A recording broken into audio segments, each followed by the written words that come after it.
तो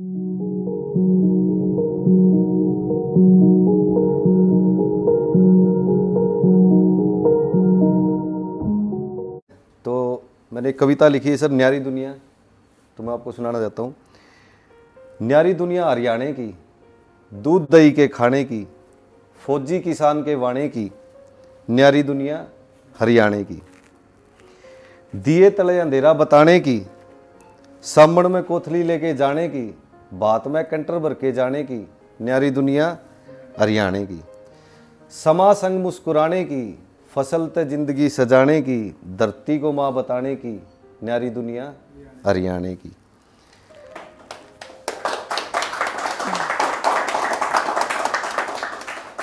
ब्याह में जावे ना जावे, मरगत पे जाने की, यार के घर जार ना पाने की, जयराम जी कह के रोड़े सुलटाने की, न्यारी दुनिया हरियाणे की। खंड के आलिया की बात का तोड़ ना पाने की, छली छोरे और सिर पे पल्लू आरी छोरी ना पाने की, माँ और मामा में फर्क ना पाने की, न्यारी दुनिया हरियाणे की। दोस्त ने भाई बताने की, यारी पे जान लुटाने की, न्यारी दुनिया हरियाणे की। ये है सर, ये कुछ आगे 2-3 लाइनें आएंगी। ये क्योंकि मेरे दादाजी सेकेंड वर्ल्ड वॉर में लड़े थे और ऐसा कोई घर नहीं है जिसके अंदर कोई स्वतंत्रता सेनानी ना हो। हर गांव में शहीद और क्रांतिकारी पाने की, 4-4 पीढ़ी फौज में जाने की, शहीदों की लिस्ट में सबसे ऊपर पाने की, न्यारी दुनिया हरियाणे की।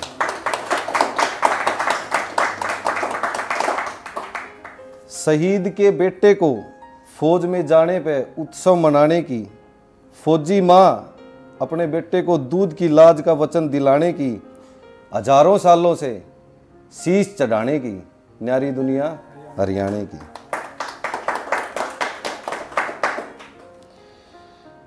जिसको बहन बोल दे, जिंदगी भर भाई का रिश्ता निभाने की, मदद का पहला हाथ पाने की, हरि के आने की, गीता के गाने की, न्यारी दुनिया हरियाणे की।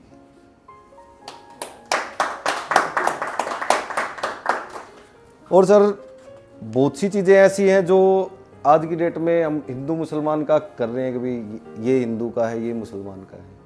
मैं जिस देश में था वहाँ पे 97% लोग मुस्लिम थे। तो मेरे से किसी ने पूछी कि भाई इंडिया कैसा है, तो मैंने उसको यही बताया कि भाई कोई मेरे जैसा दिख जाए, हाथ पे धागा बांध रखा हो या माथे पे तिलक लगा रखा हो, तो मैंने आपको बताया वो जयरामा बोलते हैं। तो मैंने उसको कहा भाई तुम जयराम जी कह देना, तुम्हें खाना भी मिलेगा, पानी भी मिलेगा, रहने को जगह भी मिलेगी।